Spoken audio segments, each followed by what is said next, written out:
Bonjour vous et bienvenue sur votre podcast favori, celui sur Singe Pourpre Podcast, à savoir les Blasto News. J'espère que vous allez bien toutes et tous.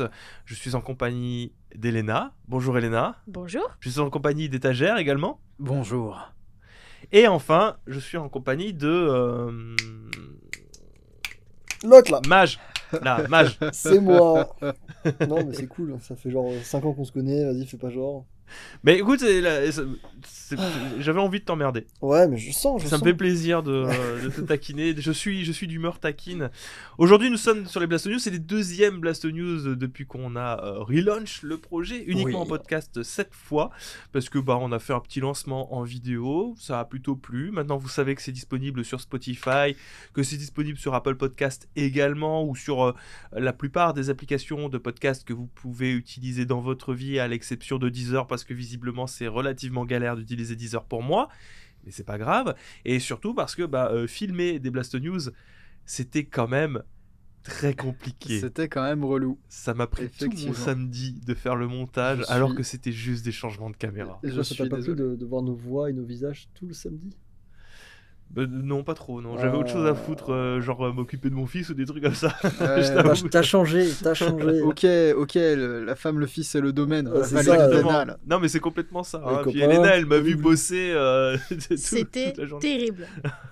Aujourd'hui, du coup, sur les Blasto News, on va commencer pour dire que c'est aussi un des projets qui est plus ou moins sponsorisé par Instant Gaming. Donc, on le rappelle, hein, si vous voulez acheter un jeu, passez par un lien affilié Instant Gaming que vous trouverez en description de vidéos, de n'importe quelle vidéo iconoclaste ou Singe Pourpre. Ça fait toujours plaisir de passer par ça, parce que c'est nos partenaires de toujours et c'est ceux qui nous aident financièrement à pouvoir maintenir le large, il faut le dire, depuis 3 ans. Depuis 1000 ans. Depuis les temps ancestraux. Depuis longtemps. avant même que Mage ne soit dans l'équipe. Ça date, hein? Ça date. Est-ce qu'on passe au... Oui, là t'as mis une sale ambiance, là. De quoi allons-nous parler aujourd'hui? Du coup, au sommaire, vu que c'est un nouveau mois, qui dit nouveau mois dit nouvelles actualités régulières sur les jeux qui sont offerts, rendus disponibles à partir du moment où vous payez un abonnement sur le PlayStation Plus et sur le Game Pass. Donc on parlera de ces nouveautés et même du PS Now, parce que je me souviens qu'il y a des gens qui veulent absolument qu'on parle du PS Now aussi. C'est vrai? Sans déconner. Il y en a. J'irai pas pousser le vice jusqu'à parler des jeux qui sont offerts sur Stadia ou sur le jeu Force Now ou sur Twitch également, parce qu'il y en a, hein, ou même sur Epic Games, parce que ça commence à faire un petit peu trop long. Il y en a énormément, et puis de toute manière, pour le coup, dans le cas d'Epic Games, ils sont vraiment offerts, donc à moins de juste vous conseiller de ouvrir un compte Epic, mettez vos identifiants dedans, et vous aurez des jeux tous les mois, même toutes les semaines, je crois, qui sont pour le coup vraiment offerts. Voilà, hein, c'est pas... ça m'intéresse moins que de parler de ce qui se passe sur le PSN, je préfère le dire, hein, voilà, et sur le Game Pass. On enchaînera avec du Nintendo. Alors il y aura pas mal de Nintendo aujourd'hui également, puisque Nintendo a frappé très fort en strikant pas mal de vidéos de la chaîne de Gil Wassenaar, que vous connaissez très certainement. On enchaînera du coup sur une petite affaire de fait divers en Espagne qui concerne une ferme à crypto-monnaie. On enchaînera sur les 2 dernières actualités de ce podcast, et qui sont des gros morceaux, à savoir, cette semaine, vous n'êtes pas sans savoir qu'il y a eu le rachat de Bungie par PlayStation, par Sony. Donc on va voir pourquoi ce rachat, depuis combien de temps est-ce que c'est prévu de faire ce rachat, quelles sont les conséquences de ce rachat, qu'est-ce que Sony compte faire en fait avec Bungie, parce que vous n'êtes pas sans savoir du coup que Bungie va conserver son autonomie éditoriale, apparemment. Et on terminera du coup par le petit rituel aussi de cette fin de trimestre pour beaucoup de constructeurs, à savoir la valse des bilans financiers. On va pas vous détailler tous les bilans, on va se concentrer sur les 3 gros constructeurs, Microsoft, Sony et enfin Nintendo, qui a le plus de points de détail dans son bilan financier. Puisque c'est un constructeur japonais et que c'est dans les habitudes des constructeurs japonais de livrer énormément de détails sur ce qui a été les ventes et sur le chiffre d'affaires, les bénéfices, etc. Très bien. Bah, c'est super, ça a l'air bien Bah rempli. oui, oui. Ainsi soit-il. Vous êtes sur les Blast News, on va commencer directement par la première news. Alors la première actualité, on va y passer vite fait. hein. Allez. C'est Les les nouveaux jeux qui jeux. sont arrivés sur le PlayStation Now, Game Pass, PlayStation Plus. On va commencer par le PlayStation Now parce que mine de rien, il y a une grosse arrivée de GTA Vice City qui est disponible dans l'abonnement. Donc c'est rigolo de voir que dans le Game Pass, tu as GTA San Andreas, Oui. sur le PlayStation Now, tu as GTA Vice City. Est-ce que Nintendo va récupérer GTA 3 Et pourquoi pas Pourquoi pas. Comme ça, tout le monde a son petit GTA, tout le monde est content. Donc Vice City, bon, c'est le jeu PS2, celui qui a été décrié, alors moins décrié que GTA San Andreas, si je crois me souvenir. Je sais Il plus. faudrait se repencher, mais tous les GTA ont été polémiques. C'est des univers qui sont massivement différents. Dans GTA San Andreas, il y a ce truc peut-être un petit peu plus palpable, qui est l'univers des gangsters afro-américains, alors que dans Vice City, c'est un univers qui est très typé Al Pacino, Miami Vice. Alors attention, quand je parlais de décrier, c'était le remaster. Le Ah, remaster en tu parlais particulier. littéralement. Là, Moi, il je parlais parlait Littéralement, hein, je parle Moi, je parlais de. Je des- sais plus, il me semble que San Andreas était beaucoup plus problématique que Vice City en termes de. Alors, de oui, remaster. du coup, j'ai commencé le jeu et effectivement, j'ai des choses à dire sur la version Game Pass de San Andreas. On en parlera pas aujourd'hui, mais non, ça pourrait être intéressant, on en effectivement. reparlera un jour. Et ils ont fait des mises à jour depuis, parce Non. que j'ai l'impression que. Non, Non, toujours pas. non. Eh ben, dites donc, Rockstar, vous mettez. Hein, on a du Little Big Workshop, alors que Elena a trouvé intéressant, parce que Oui. ça a l'air d'être un jeu sympa. Bah, franchement, je l'ai trouvé très mignon. Déjà, le Cara Design, c'est assez. C'est un peu à la mode en ce moment, des designs comme ça, assez colorés, assez cartoon, mais pas dans le sens cartoon Disney. Mais en plus, bon, c'est de la gestion, donc tu fais ta fabrique de jouets, tu fais tes jouets, et tu grossis, et du coup, t'es content à la fin. Et enfin, bon, bah, je vais pas vous jouer du pipeau sur les deux derniers, je sais pas d'où est-ce qu'ils sortent, ni d'Adam ni d'Eve.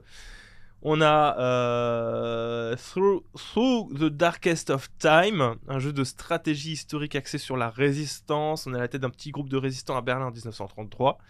Et Death Squared, faites équipe avec un proche, un groupe d'amis ou même toute la famille et guidez des équipes de 2 ou 4 robots à travers des niveaux de plus en plus complexes jusqu'à leur objectif codé par couleur. Ah oui, effectivement, je me souviens de l'annonce de ce jeu. Et Death C'est vrai Squared, oui.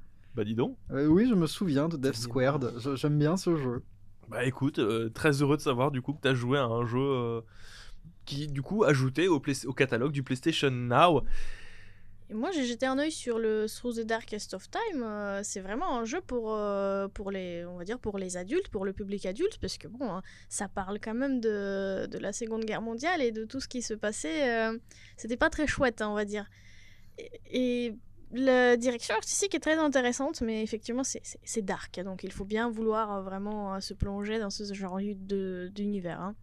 On vous invite à aller y jeter un petit coup d'œil, comme les jeux également du PlayStation Plus du mois de février qui ont été révélés et leakés depuis déjà un petit moment. Mais bon, voilà, c'est officiel, ça a été officialisé cette semaine parce que nous sommes rentrés dans la phase février. Voilà, j'ai plus envie de parler de moi, je vais parler de phase.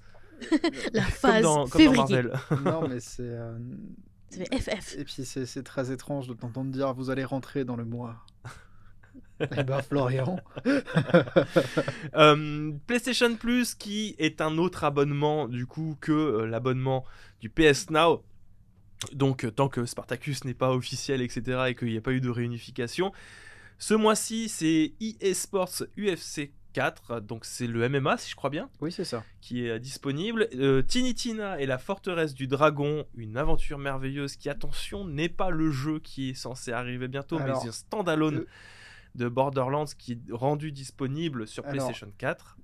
Sans déconner, Tiny Tina et la forteresse du dragon, c'est pas un DLC du 2, ça? Si, c'est un DLC standalone Ah qui est d'accord. rendu disponible sur PlayStation 4. Bah, c'est le meilleur des DLC de Borderlands 2. Donc, Standalone parce qu'il se joue sans le Borderlands du coup. je le découvre. Bah voilà, bah tu le découvres et tu te tais. Bien Et qu'ils enfin- disent les termes quand même là. Parce que, Waouh, la colère. Et le dernier, Planet Coaster, édition console sur PlayStation 5 uniquement. Ah, un jeu dans lequel vous entretenez votre petit parc d'attractions à base de roller coaster, grande roue, économie. Oh là là. C'est un Et jeu de guerre gestion. Et guerre civile. guerre civile. Oh là là. Oui, bah écoute, on peut faire des parcs à thème comme on veut. Oui, bah, C'est toujours bien les parcs à thème. Hein. Alors, à titre personnel, Planet Coaster, je suis pas ultra fan, hein, je vous avoue. Je trouve que ça part trop dans le détail de la construction du parc à thème Ça fait que- trop décor, que de la effectivement. gestion, et je préfère Ah, m'occuper de la gestion. disons que non, moi j'aime bien ce jeu parce que ouais, je vois vraiment comme l'aboutissement ultime J'ai passé pas mal de temps dessus aussi. du parc sim. Après, je comprends qu'on n'ait pas envie de s'embêter avec la construction des attractions. Hein. Moi, vraiment, mon jeu de gestion préféré de parc d'attractions, c'est Theme Park World. Mais non, il est, je le trouve assez formidable. Alors après, ici, il s'agit de la version console de Planet Coaster. À voir ce que ça donne. Aïe, aïe. Alors moi, j'y ai joué. Ah. Oui, il est sur Game Pass. C'est pas embêtant ça? Et il était sur le Game Pass. Et si, c'est embêtant parce que c'est très clairement pas fait pour ça. C'est pas enfin, ils ont essayé de l'optimiser pour. Il est jouable. Si t'es déterminé, il est jouable, oui. Oui, si t'es. Ils l'ont. Si t'es Faut le déterminé. vouloir, quoi. Je connais cette théorie. faut le vouloir. Être déterminé. Maintenant, on va passer à une offre beaucoup plus simple de compréhension, on va dire, entre guillemets, à savoir les ajouts du Game Pass. Alors, je vais peut-être commencer par les départs, parce que c'est toujours les Final départs Fantasy qui sont mal. 12. C'est né FF12 s'en va FF12 s'en va. Code Oui. Vein s'en va. Code Vein. Control s'en va aussi. Control s'en va. Il s'en va du cloud, du console, du PC. Ouais. The Medium s'en va aussi. Tout à fait. The Medium, attention, c'était présenté comme une exclusivité Xbox au début. Je me On souviens. s'était dit, oui, ah bah, c'est le seul jeu, bon ça va. Il est passé sur PS5 entre temps. Et du coup, bah, il va s'en aller aussi. Ça n'a jamais été admis comme une exclue, hein, il me Mais semble. j'ai l'impression. Mais alors, j'ai l'impression qu'il avait été marketé comme, en tout cas. c'est peut-être moi qui ai une très mauvaise perception de ce marché, mais j'ai l'impression qu'il a été commercialisé en catimini quand même. Il a eu une annonce à l'E3, ça je m'en souviens. On avait été un petit peu hypé. Je me souviens que Silver avait été très hypé par le jeu. D'ailleurs, lui, il l'a fini, il le connaît. Hein. Oui, il aime bien. Il Moi, aime bien. j'ai bien joué, j'ai joué 4 heures. Et C'est bien. c'est pas mal. Et sinon, Je ouais. suis resté bloqué parce qu'il me faisait peur, le monstre. Ah, En fait, j'aime pas les monstres. C'était un tyran-like. Il voulait me claquer les fesses avec ses bottes. ouais, tu t'es fait attraper par Michael Myers. Oui, voilà. Pardon, je t'en prie. Non, plus sérieusement, mon impression c'est qu'il a été commercialisé en catimini et du coup, moi je le découvre parce qu'il s'en va. En fait, genre, on se demandait la dernière fois s'il n'y avait pas trop de jeux dans le Game Pass et en fait, des fois dans le Game Pass, je me dis ah mais c'était là ça. Ouais, Ah tu bon vois, c'est dommage. Bah alors, c'est marrant parce que c'est dans le lot des exclusivités Xbox, mais tu te rends compte finalement c'était des exclus temporaires, quoi. T'as The Falconeer aussi qui s'en va et qui était au lancement de la Xbox Series X. Alors, The Medium, pardon, n'était pas au lancement de la Series X, mais il était Day One sur le Game Pass. Ça, je m'en souviens et je l'attendais beaucoup et j'adore l'ambiance. L'ambiance est très très bien. Même si, encore une fois, je me suis fait claquer les fesses et ça m'a un peu saoulé. Mais c'est vrai que ça fait bizarre de les voir partir alors que pendant un moment, en tout cas, avant qu'il y ait toute cette vague de rachats, etc., Ouais. c'était vraiment... au moment où on avait repoussé Halo, c'était les seuls qui restaient. Alors, petite anecdote sur les départs du Game Pass et sur ces partenariats qu'on a vu venir, qu'on a vu passer, qu'on a vu... Tant que c'est le sujet, hein, bien évidemment. Je me permets de digresser un tout petit peu. Il y avait eu cet élan de familiarité entre Sega et Microsoft à propos de la licence Yakuza. Ouais. Ce qu'il faut savoir aujourd'hui, c'est que Yakuza 0, Kiwami 1 et Kiwami 2 ne sont plus sur le Game Pass. Mais le reste y est encore. Ils sont destinés à partir. Du coup, tu peux faire Yakuza 3, 4, 5, 6, 7. Ils sont destinés à Ils partir. sont destinés à Ils partir. sont destinés à partir. C'est des deals. C'est dommage que ce soit nébuleux comme ça à ce point de pas savoir exactement combien de temps ils vont rester. Non, mais j'aime parce bien, que, il y a un sentiment d'insécurité, tu vois. Tu télécharges le jeu, tu vas y jouer, mais pour combien de temps? Oui, parce que toi tu viens de commencer Code Vein. Ah ouais, donc. parce que moi j'ai commencé Code Vein. Alors j'ai commencé Code Vein. J'ai pas envie d'y jouer nécessairement beaucoup plus, mais il s'en va. Et je me souviens qu'hier je lance le Game Pass parce que je voulais jouer à Windjammer. J'allume la Xbox et il y a ma copine à côté. Et puis là je vois Code Vein s'en va. Elle me regarde et dit ah bah c'est dommage. Et du coup je lui ai répondu non pas vraiment. Un peu quand même. Un peu quand même. Alors je vous ai menti. C'est pas la mise à jour du mois. Microsoft fonctionne par vague. Voilà, donc c'est la première moitié du mois, cette mise à jour-là. Dans l'ordre alphabétique, nous aurons donc du Contrast qui débarque, qui est un jeu plutôt sympa. Qui est déjà disponible d'ailleurs. Déjà disponible. Déjà disponible aussi Dreamscaper, un roguelike orienté action, dans lequel vous pouvez jouer à l'infini avec un cycle alternant entre le rêve et les réalités. D'accord. Toujours disponible Day One, on a Telling Lies, Oui. qui est un, Une je crois, c'est un enquête. jeu d'enquête. Une enquête policière. Voilà, D'accord. c'est tout. Ok. Tout ce que j'ai à dire dessus.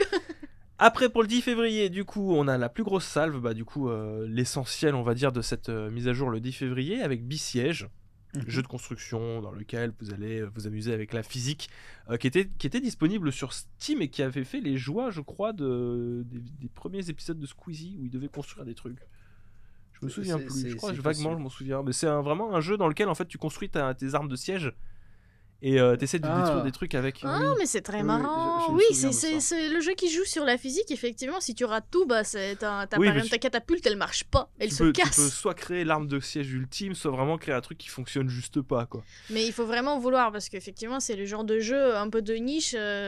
Si t'es pas. Comment dire, si t'es pas prêt de t'investir, parce que construire un seul appareil, ça peut te prendre des heures et des heures. Hein. Le gros du lancement, du coup, de ce mois-ci, de ce début de mois, ça va être Crossfire X, qui est donc du coup un jeu qui arrive Day One sur le Game Pass, qui est un FPS dont le développement a été fait en partenariat avec Remedy, ceux qui ont fait Control et Alan Wake, Ouais. notamment. Traverser un territoire ennemi pour sauver leur allié et découvrir les secrets terribles d'un groupe de mercenaires Blacklist, ça fait très générique. Je vous avoue, mais bon, c'est un nouveau jeu, il faut en parler.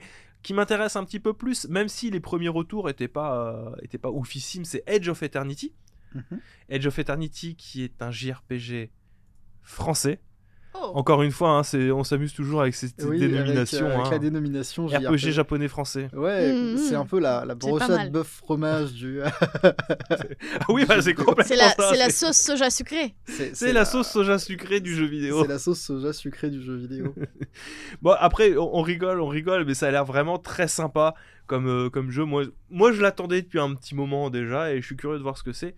Surtout que, petit budget, budget plus modeste oblige, on est sur un JRPG aussi modeste en termes de temps de jeu.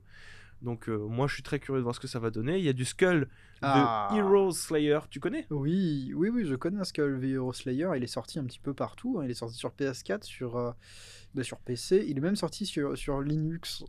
On l'a aussi sur Switch. C'est petite mécanique roguelike, assez formidable hein, pour le coup. Il est petit platformer / jeu d'action. Il est sympathique. Disons que c'est pas le roguelike le plus marquant du monde, mais j'ai passé un très bon moment dessus.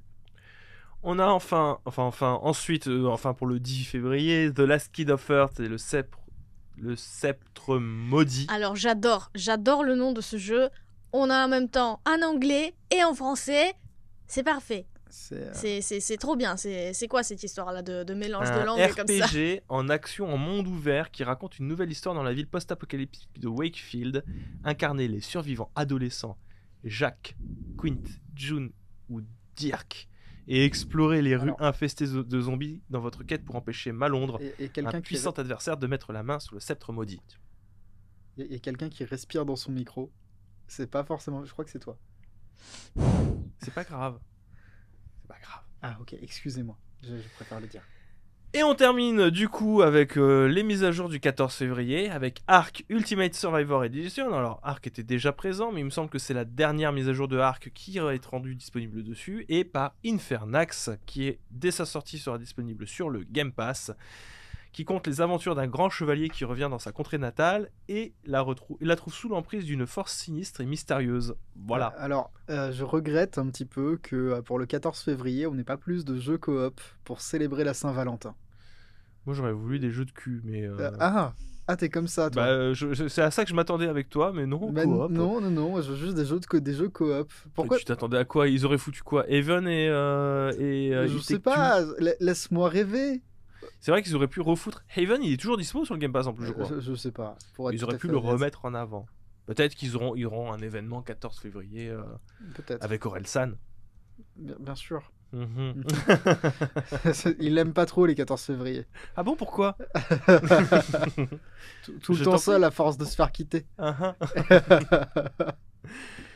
C'était les ajouts des jeux vidéo Game Pass. On va pouvoir passer du coup aux prochaines news.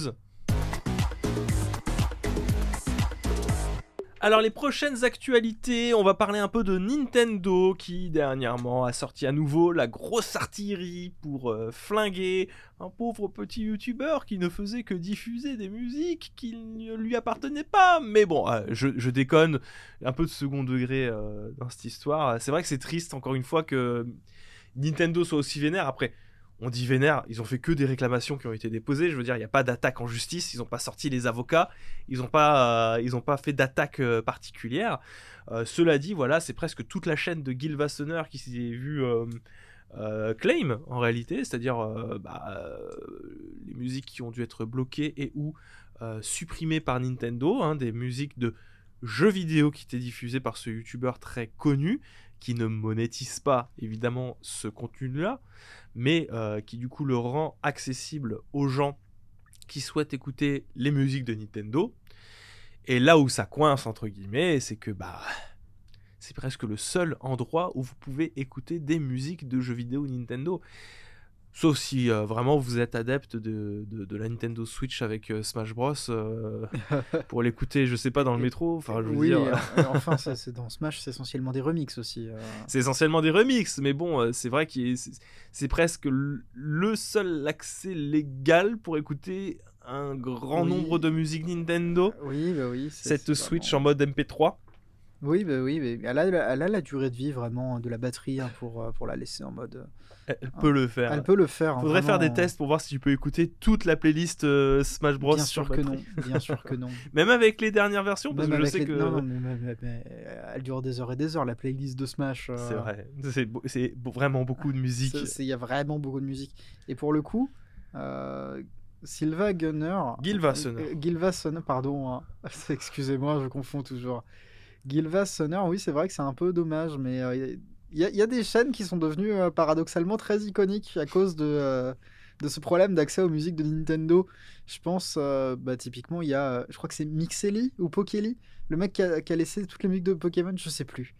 Mais il y avait un délire comme ça et c'est très drôle. Moi, je sais que Gil Wassenaar, C'est pardon, mieux. Bah, Alors, sur YouTube, Le c'est truc, écrit c'est que Sylvain oui, Gunner, hein. sur YouTube, sa chaîne s'appelle Sylva Gunner. C'est sur Twitter qu'il a, je sais pas si c'est fait exprès ou pas, mais du coup, c'est Gilva Sanner. Voilà. mais moi, je m'en sers, mais ne serait-ce que pour mes vidéos, parce que moi, je suis fan de l'OST de Mover 2. Et là, dernièrement, j'ai téléchargé l'OST de Mover 2 grâce à Sylvain Gunner. Un conseil Arrête. Oui, je crois qu'il va Utilise des jeux vieux que personne connaît, Ouais. qui sont sortis qu'au Japon. Oui, Mover 2. Pardon, c'est vrai, j'avais oublié. Enfin, il est sorti aux États-Unis, mais les États-Unis, tu sais, c'est Oui, loin. c'est un petit pays. C'est un petit pays. Vous en pensez quoi, vous, Elena, Mage ça vous inspire quoi? C'est toujours le même combat, hein. C'est-à-dire que Nintendo, il a ses droits intellectuels, tout ça, propriété, machin, truc. Ils ont le droit. Ils ont le droit. À partir du moment que ça leur appartient, qu'est-ce que tu veux que les gens fassent? C'est juste derrière, dommage que Nintendo, il donne pas de possibilité d'accéder à ce genre de contenu légalement, à part les moyens vraiment très chaotiques et pas vraiment confortables, comme le fameux Smash Bros avec ses musiques. Donc les gens, ils veulent juste écouter les musiques. Les gens, c'est tout le temps la même histoire. C'est les fans, ils aiment Nintendo, ils aiment ce qu'ils font. Et derrière, ils peuvent pas vraiment profiter à fond de ces productions, que ce soit musique, jeu, peu importe. Après, je me permets juste de porter un petit aparté. On parle beaucoup de Nintendo qui fait pas d'efforts pour les foutre sur des plateformes de diffusion. Les autres n'en font pas non plus, hein. Je veux dire, bon, au moins ils vont pas claim pour l'utilisation sur YouTube. Enfin, c'est moins. Disons qu'il y a que Nintendo qui claim des musiques en général. Ubisoft le fait aussi pas mal. On n'en parle pas beaucoup, mais la plupart des musiques Ubisoft sont sous licence parce que il y a les créateurs, etc. qui du coup vont claim ces musiques-là. Me semble qu'Atlus le fait sur certaines de ses licences aussi. C'est pas quelque chose qui est, on va dire, marginal comme position de la part de Nintendo. Là, ce qu'ils ont fait, c'est qu'ils ont carrément flingué tout Silva Gunner. Oui. Moi, Mais là où je veux en venir, c'est surtout que... bah oui, mais Nintendo ne propose pas certes d'alternatives, mais les autres non plus. Je veux dire, je sais pas si tu t'es déjà promené sur Apple Music ou sur Spotify. Si tu cherches une OST de jeu vidéo bien particulière, tu ne la trouveras pas. De toute façon, Oui. j'écoute que Chantal Goya. Pourquoi tu veux que je cherche des OST de jeux vidéo? C'est même pire que ça. Tu vas sur YouTube Music, tu trouves nettement moins de musique de jeux vidéo que si tu étais sur YouTube tout court. Non, ça c'est marrant. Ouais, mais moi je pense que le problème c'est surtout que ça s'inscrit dans cette lignée-là de la ligne de conduite de Nintendo. À partir du moment qu'ils trouvent un contenu qui leur appartient et qu'ils veulent pas qu'il soit partagé ailleurs ou qu'il soit réutilisé sans autorisation, bah ils te claquent sur les fesses. C'est tout, ils arrivent et... Voilà, Et- c'est plutôt gentil, c'est que des claims. Oui, que des claims, mais bon, Il c'est fait parce ça. que aussi, je m'imagine, parce que le youtubeur, il ne monétise pas. Alors, le youtubeur ne contenu. monétise pas, mais YouTube, oui. Je te rappelle que YouTube a le droit de diffuser des publicités sur des vidéos que tu ne monétises pas. Ah Ok, Bah pardon. voilà, bah moi, qu'est-ce que tu veux que je te dise? Bah voilà, YouTube. Bah dans ce cas-là, il faut peut-être que Nintendo s'apprenne un peu aussi à YouTube dans ce cas-là. Bon, bah, je pense que c'est juste le paradoxe Nintendo, on va dire, hein, tout a déjà été dit. C'est ils veulent absolument avoir une maîtrise sur tout ce qu'ils proposent, un genre de contrôle qualité. Si c'est pas eux, c'est pas de qualité. Le problème, c'est que s'ils proposent pas d'alternative, finalement, ça apparaît nulle part. Donc voilà, c'est un peu on te laisse pas faire, mais on le fera pas nous-mêmes. Bah écoutez, je pense qu'on a fait le tour un peu de la question. On va pouvoir passer à la prochaine actualité. Faits divers. Est-ce que ça vous dit de parler un petit peu de faits divers, surtout qu'on est en hiver? Oui, bien sûr. Faut pas me dire des choses comme ça.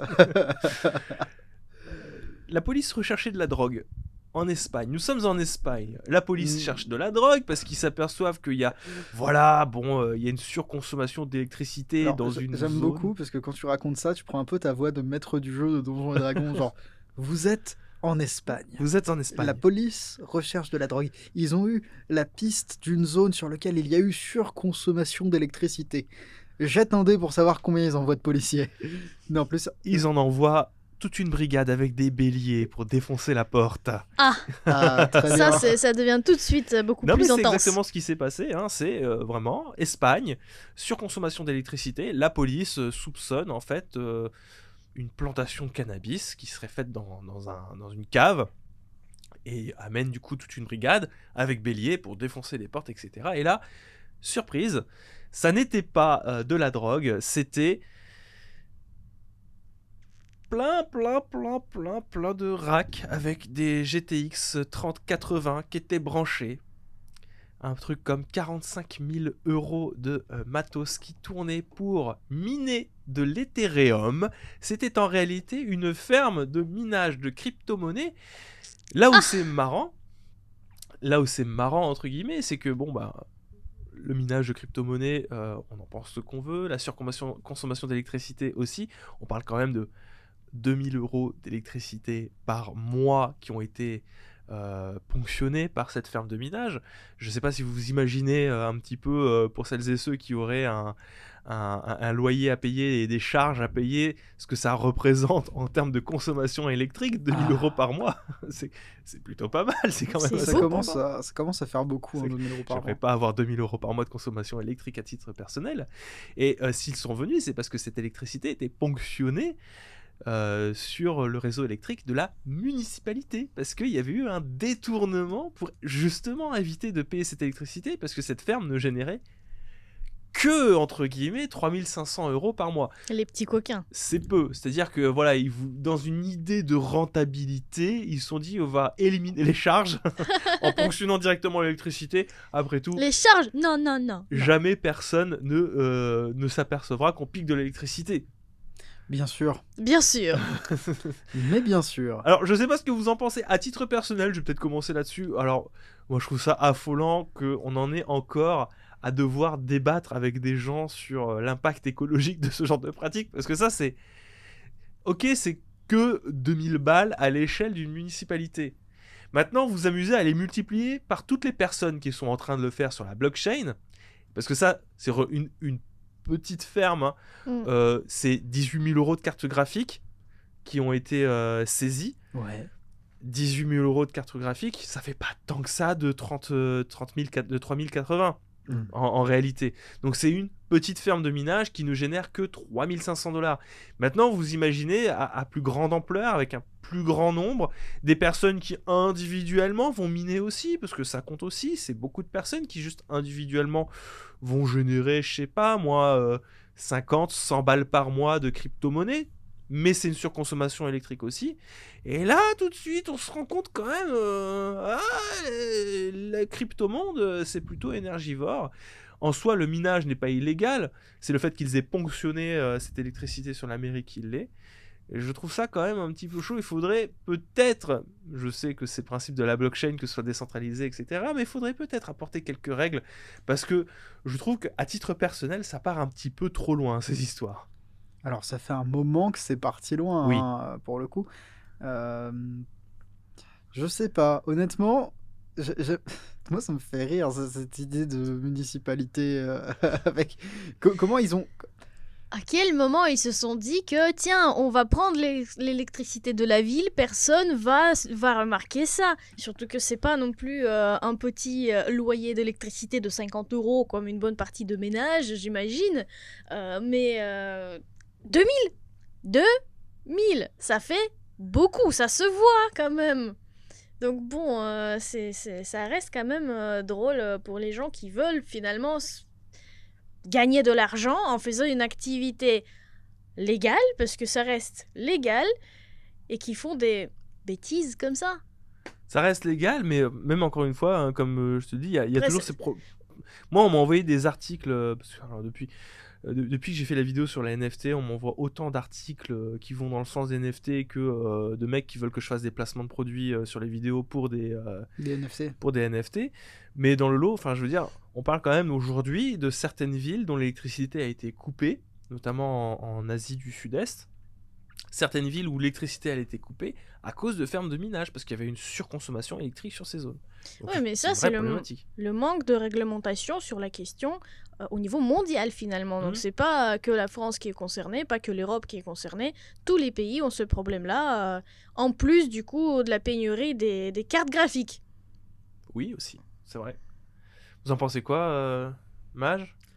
Bah, écoute, moi je trouve pas si idiot que ça, hein. Le raccordage sauvage, c'est quelque chose de très courant, plus courant qu'on ne le pense. Mais généralement, on fait ça pour une machine à laver, Oui. pour un sèche-linge. Tu fais pas ça pour autant de matériel, parce que sinon, bien entendu, ils s'en rendent compte. Là, ce qui m'embête un peu plus, c'est de réaliser à quel point, eh bien, ce n'est pas worse. Parce que s'ils payaient leur facture d'électricité, tu vas me dire qu'ils avaient que... Tu m'as dit 3000, ils avaient 3500 ? Il ferait une plus-value de 1500 balles par mois. Je trouve pas ça incroyable. Quand tu dépenses 2000 € d'électricité par mois pour gagner 1500, alors oui, tu vas me dire le côté, bah oui, mais t'as juste à rien. Bah, regardez et laissez le truc tourner. Effectivement, il y a le côté passif, mais si tu prends toutes les autres données, je trouve ça, c'est un peu aberrant. Enfin, encore une fois, c'est juste moi, hein, je sais que... Là, c'est un gain brut, on va dire. Mmh. C'est-à-dire que, théoriquement, ils ont dépensé 45 000 € pour tout le matériel, le local, les racks, etc. et les cartes graphiques. Ils gagnent que 3 500 € par mois. Si tu enlèves les 2 000 € d'électricité par mois, ça ne fait que 1 500 € par mois de gains en crypto-monnaie. C'est vrai. Par contre, un truc qui ne rentre pas dans l'équation, c'est que ces cartes graphiques, au bout d'un moment, bah, elles tournent H24. Donc il faut les remplacer relativement régulièrement. Donc c'est des coûts aussi derrière qui viennent s'ajouter. Je sais pas si c'est si gain rentable que coût ça. pour moi il est ridicule là. Je sais pas combien ça Oui. coûte parce que leur local ils doivent bien le Effectivement. louer, je pense. Ils ont dit là, j'ai lu un peu ton article, ils n'avaient pas été appréhendés, donc c'est vraiment un truc qu'ils ont pris à côté, je pense.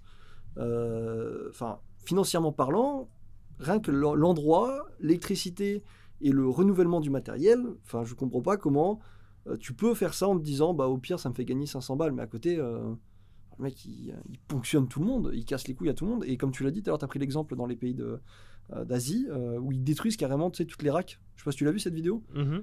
où ils ont un rouleau compresseur. Alors ça fait mal au cœur, tu vois, parce que je n'ai pas Donnez-moi la carte C'est graphique. ça, au moins. je n'ai pas 3080, je m'en fous qu'elle ait tourné 2000 heures, je la veux bien. Mais quand tu les vois rouler sur des cartes graphiques à la chaîne, là, avec leur gros rouleau compresseur, pour juste être sûr que ça ne revienne pas sur le marché, tu te dis oui, effectivement, il y a un problème et il faudrait peut-être le réglementer une fois pour toutes et surtout sévèrement punir eh bien, ceux qui font ce genre de trucs parce que c'est très grave.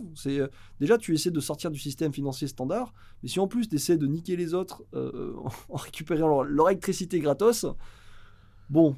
Réglementer au moins, tu vois, je pense, parce que sévèrement punir, c'est compliqué, parce que je trouve qu'il y a une belle analogie qui pourrait être faite avec les jardins privés.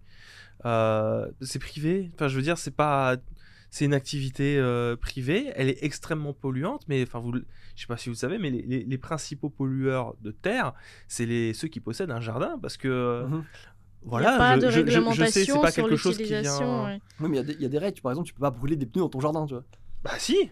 Tu peux brûler des pneus dans ton jardin? Je suis quasiment sûr que c'est interdit maintenant. Non, mais tu le sais que les jardins, par exemple, l'industrie agroalimentaire cause énormément de problèmes, mais il y a énormément de règles qui sont faites, et pour ne serait-ce qu'une logique économique, pour qu'il y ait un coût de revient qui soit le plus optimisé, tout ce qui est pesticides, etc., on connaît la juste dose, tu vois, pour que ça puisse repousser. Dans un jardin, si vous avez vos parents qui utilisent des pesticides, etc., en général, on surdose, et on sature les sols de produits, en réalité, qui sont extrêmement polluants. Et les jardins sont une source de pollution des terres qui sont beaucoup plus importantes, mises bout à bout en réalité, et sur lesquelles on ne peut pas faire grand-chose finalement, parce que ça reste de la sphère privée, et que juste individuellement, c'est pas si énorme que ça, c'est juste le mis bout à bout qui est compliqué, tu vois. En plus, les particuliers, ils ont accès à tout plein de produits chimiques qui sont interdits dans la production industrielle ou la production dans les fermes. C'est ça qui est le plus drôle aussi, donc du coup, ils peuvent vraiment tout casser. Et je trouve qu'on a cette même problématique-là avec Serac, parce que finalement, c'était qu'un gros jardin qui a été saisi là. Un gros jardin avec quelqu'un qui détournait pas de l'eau, mais qui détournait de l'électricité. Beaucoup d'électricité quand même. Là. Ouais, mais le truc c'est que c'est mis bout à bout. Alors, parce que là c'est à peu près l'équivalent d'un agriculteur qui détourne de l'eau, tu vois. Je vois ça comme ça, mais du coup, c'est d'un point de vue industriel, limite, tu vois, il y a une vraie recherche de gains. C'est pas juste parce que financièrement ils sont pas bien. Donc oui, effectivement, je pense qu'il faut réglementer, mais rapidement. C'est compliqué parce que c'est mondial encore une fois. Je sais, mais après c'est pas notre travail nous. Oui, mais bien sûr, on va pas s'étendre là-dessus non plus que des raisons. Ok. Tu veux rajouter quelque chose d'étagère ou ça ira ? Non, pas du tout. Est-ce que tu veux te faire 1500 euros par mois le minage de crypto-monnaie, c'est pas la chose sur laquelle je suis le plus documenté. Moi, maintenant, je suis allé à fond, hein, et je continue à me renseigner beaucoup dessus. On sait jamais, peut-être que je deviendrai méga riche un jour. Ouais, mais j'ai l'impression que cette phrase de si je m'en fous, si je suis millionnaire à 30 ans, c'est parce que je suis à 24, tu vois. Elle revient beaucoup, mais où sont les millionnaires ? Allez, prochaine actu. L'actu qui suit du coup, c'est ce qui a frappé en fait ce début de semaine, le rachat de Bungie par Sony. Bungie est dans le giron PlayStation, c'est un PlayStation Studios à partir de maintenant, mais avec des petites particularités. Donc ça a été un rachat de 3,6 milliards de dollars, on est très loin des 70 milliards du rachat d'Activision, c'est vrai, mais peut-être que ces petites particularités, ces petits détails dans ce rachat ont compté finalement dans la balance, même si, bon, il faut le noter, c'est le plus gros rachat de Sony. Le dernier rachat qu'ils avaient fait, c'était Insomniac Games, à hauteur, je crois, de 224 millions de dollars. C'est stratosphérique, 3,6 milliards. Ça reste toujours extrêmement énorme. Alors, il y a eu tout un pataquès qui a été fait en mode oui, faites attention, c'est trop marrant, c'est les créateurs de Halo qui sont partis chez PlayStation. On a vu comme étant une grosse crotte de nez lancée à Microsoft suite au rachat d'Activision, alors qu'en fait non, c'était un rachat qui était envisagé depuis déjà 6 mois en réalité. Vous aviez Jim Ryan qui allait régulièrement dans les locaux de Bungie, pour commencer à préparer ce rachat, parce qu'un rachat ça ne se fait pas en une semaine, ça ne se fait pas en 3 jours, ça se fait sur plusieurs mois, hein, au même titre que Activision d'ailleurs, je pense, ça a pris plus de temps, même si là bon il y a quand même il y a quand même des doutes sur... ça a été relativement rapide, hein, le rachat d'Activision. Oh, ils ont l'argent, donc ils arrivent avec leur chèque, je pense. C'est ça, donc il y a eu plein de négociations, et surtout, un point pour rassurer les joueurs, entre guillemets, il n'y aura pas d'exclusivité des prochaines créations de Bungie, notamment de Destiny. Ce rachat, il servait à quoi? Il servait surtout, en réalité, à faire un achat technologique et de savoir-faire. PlayStation a envie de produire 4 jeux services d'ici 2026 et avait besoin du savoir-faire de Bungie en la matière pour justement sécuriser ses productions, prendre leur technologie, voir ce qu'il est possible de faire, parce que c'est les parents de Destiny et Destiny 2 qui marchent très très bien, même si bon, c'est pas trop ma cam, c'est un jeu qui fonctionne plutôt bien, qui a une sacrée communauté bien déterre derrière, et c'est un jeu de service qui rapporte déjà plutôt pas mal à Bungie. Donc il y a ce savoir-faire dans un premier temps, mais il y a aussi la possibilité d'exploiter ses licences au cinéma, parce que voilà, Sony c'est pas que du jeu vidéo, hein, c'est aussi la Columbia, et ça a été précisé également, si demain devait y avoir une adaptation de Destiny, ça se ferait par le biais de Columbia Pictures, par exemple, grâce à ce rachat aussi dans les PlayStation Studios. Le reste, Sony affirme que ce sera multiplateforme, que toutes les productions seront multiplateformes, que ça ne risque pas de changer outre mesure. Et enfin, il termine la valse des achats, non pas Manuel Valls, hein, mais la valse des achats va se continuer, et PlayStation a l'intention de reprendre d'autres studios pour renforcer ses actifs et peut-être, pourquoi pas, proposer suffisamment de jeux dans son catalogue Spartacus. D'accord. Elena, qu'est-ce que ça t'inspire, ce rachat? Moi, ce rachat, il m'inspire une petite image. Imaginez un supermarché où il y a Sony et Microsoft qui se promènent et qui, d'un coup, piochent un peu sur les rayons de produits disponibles et qui se disent « Bon, ça va dans mon caddie. Et ça va dans mon caddie. » Donc, on dirait vraiment un grand marché de jeux vidéo où les plus gros achètent les plus petits. C'est vraiment très très marrant. On dirait dans quelques années, le monde de jeux vidéo sera divisé en éventuellement 3 grands supermarchés. Exactement. Avec tous les petits épiciers qui ferment. C'est ça.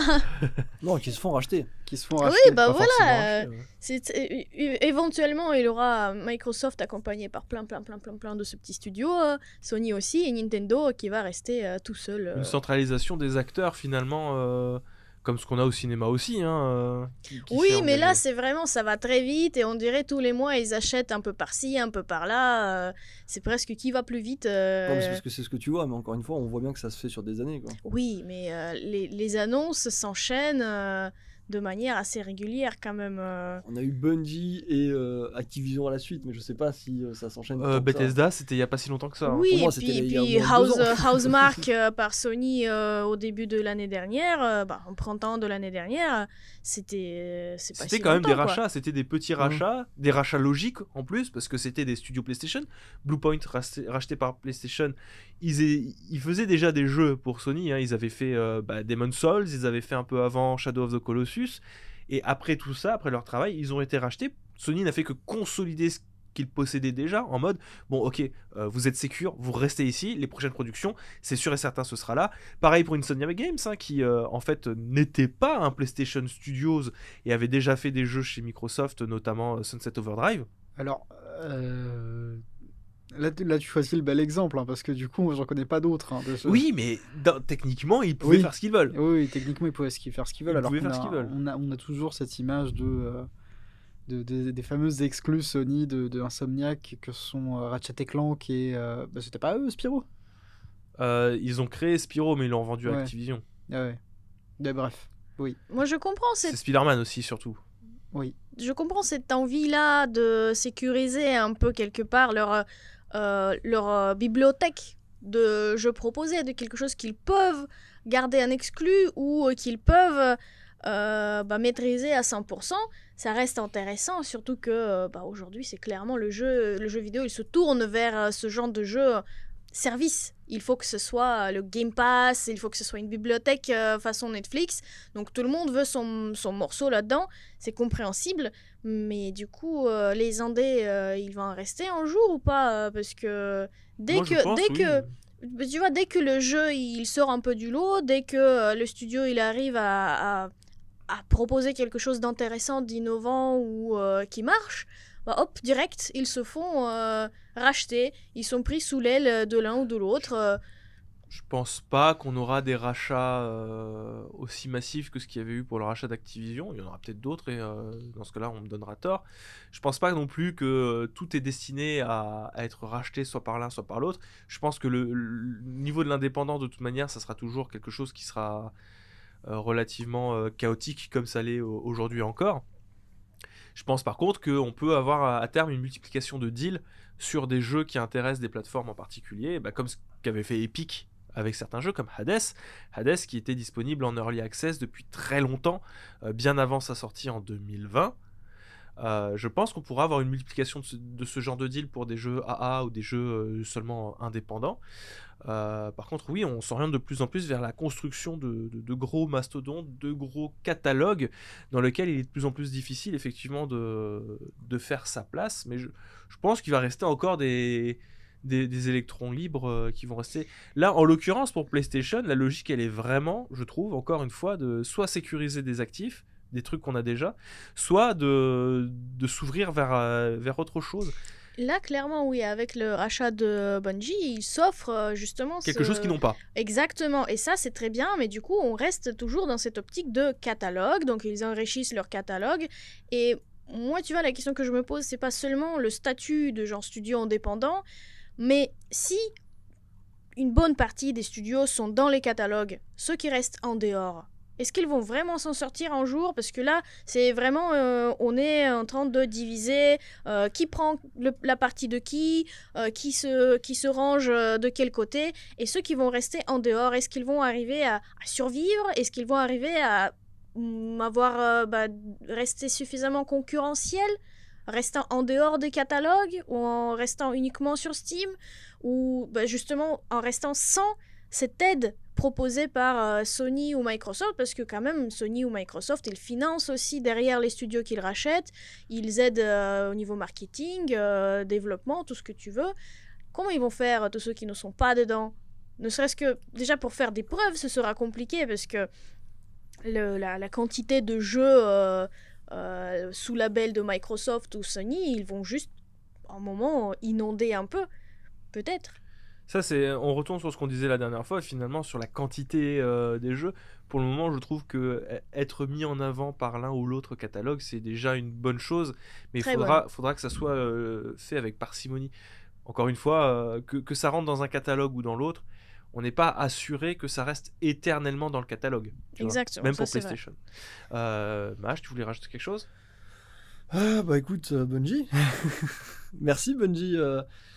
Qui continue d'avoir des comportements que je ne comprends pas. Après toutes ces années, parce que pour ceux qui s'en souviennent, ils ont quitté Microsoft parce qu'ils en avaient marre Ils étaient indépendants au début. Hein. Oui, ils étaient indépendants, ils sont passés chez Microsoft. Ensuite, ils étaient indépendants à l'époque où d'ailleurs, alors j'ai oublié le nom du jeu, je sais pas si attention, on en a parlé. Ils avaient fait un jeu qui, à cause d'un bug, effaçait ton disque dur.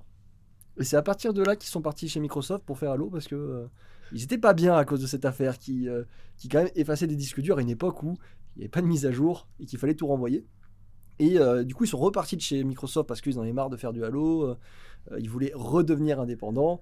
Et là, quelques années plus tard, finalement, ça les dérangeait pas tant que ça. Ils vont chez Sony. Bon, écoute, je verrai ce que ça donne. Ils sont pas chez Activision entre-temps. Oui, c'est vrai qu'ils... Ils étaient à ça de se faire acheter par Microsoft. tu sais oui, j'avoue. De revenir chez Microsoft. Je me demande s'il n'y a pas vraiment un problème avec ce studio au bout d'un moment parce que à force de passer on va dire de maître en maître, alors je sais pas si c'est le bon terme.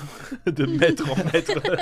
Est-ce qu'il n'y aurait pas un souci? Toi, t'as une vision très chevaleresque. Oui, non mais oui, je suis désolé, il y a un chevalier, passe de seigneur en seigneur, au bon moment, le chevalier, il est bizarre, tu vois.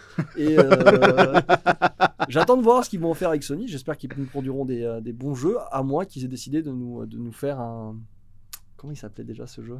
Avec tous ces effets, la drogue jaune, là.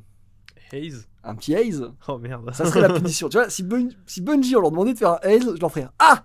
Tu vois. Alors visiblement, c'est pas eux qui vont faire des jeux pour les PlayStation Studios, c'est vraiment juste la technologie. Ouais, Et ils partagent leur l'utilisation- l'exploitation savoir-faire de licence. avec Sony, mais ils restent un peu les maîtres de leur C'est ça. ligne de production, etc. Mais c'est ce qu'on dit au début, ça. C'est au début de la relation. Ah tout bah est on beau, verra tout est dans mignon. quelques années, je Puis pense. après, il y a Jim, il arrive dans le bureau et puis il te fait faire ce qu'il a envie que tu fasses. Alors, c'est dit d'une manière terrifiante. Oui, mais c'est comme ça que ça marche, tu le sais. Waouh. Tu veux rajouter quelque chose, étagère? Ah non, pas grand-chose. Ça t'inspire pas grand-chose, toi, ce rachat c'est-à-dire que moi, cette histoire de rachat, à moins que j'aie les jeux qu'on nous promet sous les yeux, ça me dit pas grand-chose, non. Oui. Disons que c'est pour moi un élément d'un rapport financier. Oui. Voilà. Oui, dont on va pas tarder à parler après, effectivement. Moi, j'avais une question qui me taraudait un petit peu et qui m'est arrivée en fait sur le tard. Oui. C'est est-ce que vous pensez vraiment, en fait, quand on voit ce rachat, à quoi est-ce qu'il sert finalement, qui est consolider les actifs de PlayStation, qui a ouvertement dit, bah voilà, nous on veut tant de jeux services d'ici 2026. Est-ce que vous pensez vraiment qu'en fait PlayStation veut vraiment frontalement jouer contre Microsoft avec son Game Pass ? Moi, j'ai plus l'impression que ce projet Spartacus qui se dessine, ça va être vraiment autre chose à côté et que PlayStation essaye d'esquiver le combat, entre guillemets. Enfin, non pas qu'il y aurait un combat à mener, mais essaye un petit peu de trouver une autre voie, un petit peu comme ce qu'ils ont fait aussi sur jusque-là, parce que bah, on parle de guerre des consoles, mais fondamentalement, les trois constructeurs que l'on cite à chaque fois, ils jouent dans leur jardin. Dans leur jardin, ils jouent avec leurs propres règles. Jusque-là, PlayStation était surtout reconnu pour ses jeux solo qui se vendent par paquet de millions et de millions, avec une augmentation des prix qui justifiait du coup cette volonté de gagner plus d'argent, microtransactions ou pas. On avait Microsoft qui joue à fond la carte du service, parce qu'aujourd'hui, bah, Microsoft, pour eux, c'est le service Xbox qui compte plus que le hardware, et le hardware, du coup, n'est pas la stratégie principale, mais une composante de leur stratégie. Et Nintendo qui, bah, pour le coup, joue à fond la carte du bah, c'est notre hardware sur lequel on diffuse nos jeux vidéo, et c'est ce qui nous permet de gagner autant d'argent tous les mois. Et j'ai vraiment cette sensation que, bah, du coup, PlayStation, à défaut de pouvoir réussir à se constituer un catalogue qui, du coup, du côté de Microsoft est destiné à être de plus en plus important, ne pouvant pas jouer la carte de rachat massif d'Electronic Arts, etc., parce que Sony a beau de puissance, ça n'est pas un GAFAM. Je me dis, est-ce qu'ils essayent pas de jouer une autre carte en se positionnant différemment et plutôt en entrant en confrontation avec des acteurs comme Electronic Arts et Ubisoft, qui sont, mine de rien, plutôt bien implantés, ou même Epic, même s'ils possèdent un peu Epic aussi. PlayStation a mis des parts dans Epic Games, essaie de rentrer plutôt en confrontation avec les gros cadors du jeu-service, justement, en essayant de se montrer comme étant un des puissants de ces milieux, un milieu qui n'est presque pas investi par Microsoft, finalement, le milieu du jeu-service. Ils tentent avec Halo Infinite, c'est leur jeu service. Alors moi j'ai juste une question. Crossfire X qui va arriver en jeu. Il y a Crossfire X aussi, mais c'est un milieu qui est peu investi. Minecraft maintenant, il a pas un côté un peu jeu service quand même? Si, il y a une boutique. Si, mais Minecraft c'est un service à part, particulier. Ouais, Oui. Si on commence à mettre des à part à côté, il est à part dans le sens où il est disponible sur PlayStation et sur Nintendo. Donc Minecraft, c'est le Destiny de Microsoft, tu vois. Je préfère Minecraft. Moi, je pense que Sony, peut-être qu'il est en train de se chercher. Peut-être qu'ils entrent un peu dans une nouvelle ère, j'ai envie de dire, parce que depuis toujours, on met Sony et Microsoft côte à côte, comme si c'est vraiment ces deux-là qui étaient en confrontation, en concurrence complète, tandis que Nintendo, il était juste à côté avec leur propre marmite, et vraiment, ils essayaient même pas vraiment de se battre contre ces deux-là, ils avaient leur propre marché. Là, peut-être que Sony, ils se rendent un peu compte qu'ils ont un peu du retard vis-à-vis de Microsoft. Pas forcément du retard. Bah, ils essaient de toute manière. Il faut bien avoir. Ils ont raté un truc, je pense, quand même, avec les jeux. Depuis le début, je pense qu'ils sont vraiment sur une volonté de se différencier. Je veux dire, aujourd'hui, parmi les constructeurs classique de consoles de jeux vidéo, il n'y a que Sony qui fait de la VR. Et le PSVR 2 a été annoncé très C'est récemment vrai. aussi. Tu vois, donc ils essayent de se positionner sur d'autres choses. J'ai vraiment cette sensation-là. Et de vouloir mettre en avant son jeu service, de mettre en avant des PSVR 2, des trucs comme ça, j'ai vraiment cette sensation-là que ça va pas être tant le catalogue qui va être important, ça va pas être le service catalogué façon Netflix du jeu vidéo comme Microsoft, mais cette multitude de services qui sont autant de multitudes de micro-paiements des joueurs qui pourraient être ramenés sous différents angles en réalité. Mais je pense que tu as tout à fait raison. Ils cherchent un moyen d'avoir leur singulariser. d'avoir leur propre identité sur le marché du coup de jeux vidéo. Et effectivement, c'est peut-être par cette niche-là qu'ils voudront passer. Et qui sait, peut-être qu'ils se préparent dans quelques années. Tu vois, tu dis Ubisoft, leader dans le monde des jeux services. Imagine... Un leader, mais ils sont bien implantés. Ils sont bien implantés. Imagine rachat par Sony pour augmenter leur catalogue des jeux-services, pour partager l'expérience, etc. etc. Tout est possible à ce niveau-là. Quand tu vois les acteurs, enfin je veux dire aujourd'hui Fortnite, combien ça génère. Bah bien sûr. Si tu regardes qui est le plus gros de l'industrie du jeu vidéo aujourd'hui en termes de revenus, le gros mastodonte, c'est Tencent. Et Tencent, c'est une pléiade de jeux-services qui sont rendus disponibles. C'est pas Microsoft. Microsoft, il a son Netflix, il a des revenus fixes avec les abonnements. Mais là où il y a le plus d'argent à se faire, c'est directement jeu par jeu. Et peut-être que finalement, ce que PlayStation veut concurrencer, c'est se placer comme étant un concurrent à Tencent plus qu'à Microsoft. Possible. On passe à la suite ? On passe à la suite. Parce que c'est quand même un gros Suivant. morceau qui reste. On va parler des résultats financiers.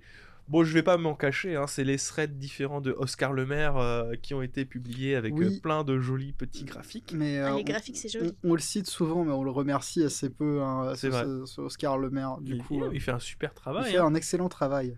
Il fait un excellent travail. Alors, on va parler des trois gros. Hein.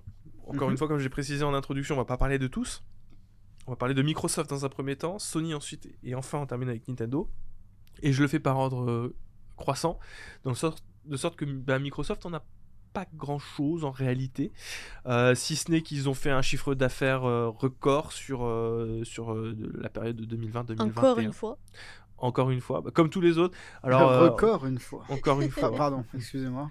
Non mais qu'on s'entende, hein, c'est toujours des chiffres d'affaires records depuis le début de la pandémie. Voilà, Mhm. il y a rien qui a changé, même depuis la démocratisation des microtransactions, parce que c'est essentiellement sur ça que se joue le nerf de la guerre aujourd'hui, hein, c'est les microtransactions. C'est pour ça encore, on revient sur ce qu'on a dit sur PlayStation. C'est pas surprenant, les gens ils passent plus de temps à la maison aussi. Qu'est-ce qu'ils font? Ils jouent aux jeux vidéo. Comme on l'a dit pour PlayStation tout à l'heure, c'est pour ça je pense qu'ils essayent de maximiser encore des revenus via des jeux services et microtransactions à ce niveau-là. Je disais donc Microsoft, chiffre d'affaires exceptionnel. Voilà, on est arrivé à plus de presque 10 000 milliards de chiffre d'affaires.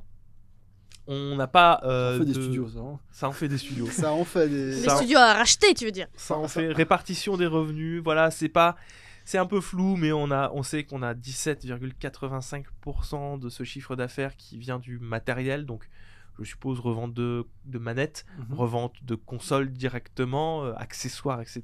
Des jolies manettes de licence toutes les officielle. couleurs. Exactement. Et 82%, c'est les jeux et les services. Il y a très très peu d'informations, comme je vous ai dit, et surtout, ça n'est que le chiffre d'affaires. J'aime bien, c'est en fait, genre t'as un chiffre qui est composé de deux nombres et c'est marre. Oui, mais c'est ça. Hein. Mais Microsoft ne partage presque rien. Hein. C'est Oui, entreprise mais- américaine, tout ça. On le répétera jamais assez, mais voilà, 25 millions d'abonnés au Game Pass, ce qui en fait encore quelque chose d'assez important.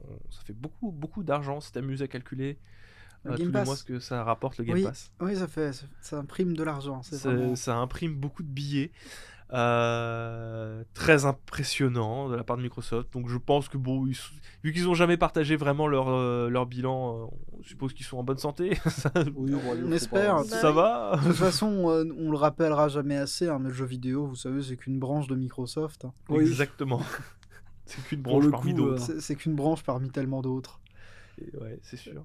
Là où ça va être un peu plus intéressant, c'est pour Sony, parce qu'on a un peu plus de détails, notamment des chiffres de vente. Là où on n'avait pas de chiffres de vente de Xbox Series, on a des chiffres de vente de PlayStation 5. Donc depuis sa sortie, on a 17,2 millions de PlayStation 5 qui sont sortis. En 2021, c'est 12,8 millions de PlayStation 5 qui ont été vendus. Malgré tous les problèmes. Malgré tous les problèmes, etc. Mais là, ça commence à se sentir dans le sens où il y a vraiment un plafond de verre sur les productions de PlayStation 5, parce que la demande est plus forte, l'offre ne peut pas augmenter. Putain, en 2020, on faisait partie des chanceux quand même. Hein. Ouais, t'as vu ça Oui, mais c'est triste parce que bon, ils ont peut-être prévu que pendant 2 premières années après la sortie de la nouvelle génération de consoles, ça va se jouer entre les 2 consoles encore. Mais bon, ils ont clairement pas prévu la pandémie et tous les problèmes qui vont avec, parce que là, c'est pas 2 ans, mais c'est peut-être 4 ans qu'il faudra attendre avant que la PS5 pourra vraiment prendre de la place un peu partout, quoi. Oh, mais c'est triste pour qui du coup? Ceux qui attendent ou ceux qui ont déjà? Ah. J'ai besoin d'une réponse. Pour Sony. Toujours est-il qu'on a aussi les chiffres de vente PlayStation 4, et oui, la pénurie, elle joue beaucoup quand même sur... parce que la PS5 décolle pas vraiment, elle peut pas décoller. Mécaniquement, elle peut pas décoller parce qu'il y a des pénuries. Ça reste un gros problème. La PlayStation 4, du coup, comme il y a la PlayStation 5 qui s'installe, mine de rien, les gens n'achètent pas de PlayStation 4, donc la PS4 est sur une fin de vie, 6,4 millions de PS4 en fin d'année 2021. On rappelle que au passage, Sony continue à traîner les évolutions du système d'exploitation de la PS4 qui est passé à son firmware 9.0 en décembre, qui a connu une faille de sécurité majeure, du coup qui est passé en 9.03 directement après. Mais trop Ça fait tard. beaucoup Sony là. Hein. Oui. Après, on rappellera aussi pareil la PlayStation 4 sortie en 2013. 2013. La PS4 sortie en 2013. Elle a 9 ans. Oui, Une oui, mamie, oui. hein. Elle va avoir 9 ans et est toujours vendue à 6,4 millions. Je trouve que c'est plutôt pas mal. Oui, mais du coup, si les Pour une ventes. console qui s'est quand même pas mal vendue. Si, C'est quand qu'elle sera officiellement rétro, la PlayStation 4? Non, pas encore. Non, je te demande, c'est quand qu'elle le sera? Ah, Je pense que c'est fini. Tu vois, D'accord. autant avant, quand on est passé à la PlayStation 5, je peux te dire que les jeux PS3, ça commence à devenir pas mal rétro sur certains trucs. Mhm. Et encore, parce que avec tous les trucs de rétrocompatibilité, ce qui est intéressant en termes de rétro, ça va être plus dans le concept. Je pense qu'on peut parler de rétro conceptuel pour les jeux PS3 Xbox, dans le sens où on a les prémices du jeu d'aujourd'hui. Tu vois, c'est un peu les origins. Tu parles de... oui, je vois ce que tu veux dire. Tu parles de quelque chose qui est beaucoup plus culturel. Qui est beaucoup plus sémantique. Conceptuel, sémantique. C'est pour ça que je parlerai de PlayStation 3 360 rétro concept. Donc voilà. J'aime bien, toi, c'est quand on parle de rétro gaming, on part dans l'analyse sémantico-syntaxique du jeu vidéo. Non, je comprends tout à fait. De mon côté, je dirais que j'en ai une lecture beaucoup plus pragmatique, c'est-à-dire que pour moi, à cause du Covid et de la pénurie de composants, de la difficulté à implanter les dernières consoles dans les foyers actuels, et ma lecture de la scène actuelle veut que PS4, Xbox One, c'est la current gen, et PS5 et Series X, c'est la next gen. Je suis d'accord, mais c'est pour ça que je dis, je pense que c'est fini aussi avec la rétrocompatibilité améliorée. Et du coup, ce qui est marrant, c'est que les termes current gen, next gen, c'est quelque chose qui est aussi dans l'analyse sémantico-syntaxique très PS3 360 en fait, comme lecture. Et sinon, pour répondre à ta question, je dirais que quand elle sortira de la current gen, on pourra dire qu'elle sera rétro. Last gen. Ouais, allez, deux générations après. Moi, je mets toujours 2 générations d'écart, mais je t'avoue que c'est dur parce qu'on arrive sur un moment où je ne vois pas les jeux PS4 et Xbox One à terme ne plus être compatibles, tu vois. Le simple fait qu'il y a de la rétrocompatibilité, je pense ça casse un petit peu. C'est pour ça que j'ai du mal par exemple avec les jeux Xbox, parce que sur Xbox Series, il y a beaucoup de jeux 360 qui sont rétrocompatibles et bien. Oui, il y a dans le Gold chaque mois en fait, tu as le petit jeu, petit jeu même de la première Xbox. Ouais, je sais pas, j'aurais tendance à C'est dire complexe. que c'est des frontières qui tendent à être brouillées, mais que juste le hardware en lui-même, côté Sony, reste quand même assez clair. Ouais, c'est pas faux. C'est pas faux. Je continue du coup sur les chiffres de Sony. Le chiffre d'affaires a baissé, du coup principalement dû à la PlayStation 5. Enfin, le chiffre d'affaires hardware a baissé, parce que le chiffre d'affaires global, lui, a encore une fois été un Record. record. T'as vu, j'ai Effectivement, deviné. on est, J'ai lu ton regard et j'ai deviné. Encore On est plus sur record que le record de 1500. l'année dernière. c'est ça, on est sur, pour le moment, sur 2021, sur la période, donc du coup, du bilan, on est sur 1560 millions de dollars. Tu peux. Ouais, alors 1 milliard 600 000 milliard dollars. 600 000, 600 voilà. millions Tu de peux dollars. convertir, vas-y. Ça fait, oui, ça reste toujours Ça plutôt fait pas quoi mal. Bah, c'est un pas tiers de mal. Bungie, du coup, c'est ça C'est-à-dire que ça paye le pain, je pense. Tu peux acheter les baguettes pour l'entreprise. L'activité jeux vidéo qui continue évidemment à rapporter énormément. Et là où c'est intéressant, c'est la répartition du chiffre d'affaires de Sony, parce que ça me permet encore une fois de... Qui est différente là pour le coup. qui est hein, différente. Là, tu vois, où Microsoft, j'ai l'impression, a vraiment misé sur une partie hardware, et puis le reste, c'est les services Game Pass, etc. Il y a Et deux couleurs chez avec les Microsoft. deux couleurs. Là, tu vois, ça renforce cette idée-là que Sony, c'est vraiment l'idée de je mets pas tous mes œufs dans le même panier. Le hardware, c'est encore 23% du chiffre d'affaires de Sony. Les accessoires, 6,55%. Les jeux physiques, 4%. Les jeux des maths, 20%. Les abonnements au PS Now et au PS Plus, c'est 14% du chiffre d'affaires. Et les DLC et microtransactions, c'est 31% du chiffre d'affaires. C'est énorme. C'est-à-dire que c'est comme avec l'Apple Store ou avec le Google Play. C'est-à-dire que Sony ponctionne une quote-part des microtransactions qui sont effectuées sur les jeux qui tournent sur sa console. Mhm. Quand vous payez des V-Bucks, vous versez un peu d'argent directement à Sony. Ou quand vous payez votre DLC, une microtransaction GTA, par exemple, aussi GTA 5, qui, je pense, a pas mal contribué à l'essor monétaire de Ce Sony. secret, Microsoft. alors, il n'y a pas que ça. Moi, je vois aussi le FIFA Ultimate Team, là. Ah bah oui, Aussi. forcément. Je Tout pense ce qui est, que... FIFA Coins, ça y va. hein. les FIFA Coins, le GTA 5, les petits modes de jeu, là, les petits DLC, non, ça fait plaisir, ça. Ça, les ponctions qui font plaisir. C'est un effectivement. peu plus détaillé quoi finalement. Là où Microsoft réunit tout au même endroit, accessoires et hardware, eux ils font vraiment une grosse scission. Par contre, oui, l'abonnement PS Now, 14% quand même. Oui, mais bon, Mais- c'est pas très clair. Non, Hein, mais l'abonnement Oui, PS Now on Plus est d'accord aussi, que c'est- mais moi quand tu montes ça, je me dis ah ça a l'air plus détaillé, mais j'y vois pas spécialement je pense plus clair. qu'une tu vois. unification, ne serait-ce que parce que c'est plus clair pour les joueurs, ça permettrait d'avoir une augmentation sensible des parts d'abonnement. Ne Mhm. serait-ce que parce qu'il y aurait une unification de tout ça.